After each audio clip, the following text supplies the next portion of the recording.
On va aller du côté de Yaoundé chercher Alain Patrick Fouda. Un être humain, c'est la vue, c'est l'odorat, c'est le toucher, c'est l'ouïe, mais c'est surtout le goût.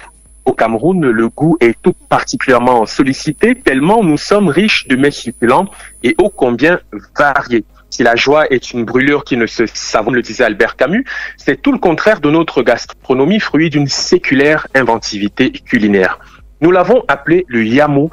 Le yamo, c'est le plaisir du texte de Roland Barthes, pour celles et ceux qui aiment les belles lettres. Le yamo, c'est le plaisir du sexe, je le dis juste pour la rime, comme Maître Gims dans Je me tire. Le yamo, c'est aussi le plaisir du crack. Le crack, c'est un stupéfiant qui porte bien son nom ailleurs, en Occident notamment.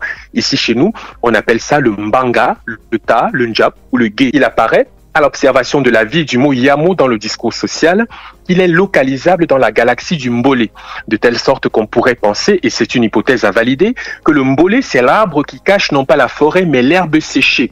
Qu'un rythme soit un hymne dédié à la consommation de stupéfiants, pourquoi pas? Au moins, l'avantage avec les substances hallucinogènes, c'est qu'elles vous font planer, vous donnant l'impression que vous êtes le roi du monde, Vladimir Poutine avec une Kalachnikov ou encore Kim Jong-un avec des muscles de Francis Ngannou. Comme quoi, au Cameroun de 2024, le mbanga, qui jouit d'une appellation mielleuse, onctueuse, yamo, c'est l'eucharistie d'une société où le laisser-faire et le laisser-aller sont un atavisme social érigé peut-être en technique de gouvernance publique, peut-être, je le précise.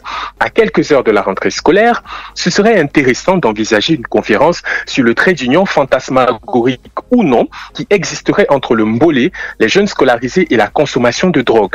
Rappelons que la consommation de la drogue au Cameroun laisse entrevoir des prévalences en hausse. 68% des sujets concernés par la drogue sont scolarisés, révélait le ministre de la Santé publique lors de la présentation du plan stratégique national de lutte contre les drogues au cours des 6 prochaines années. Alors, vous voulez toaster le yamo? Moi, pas du tout.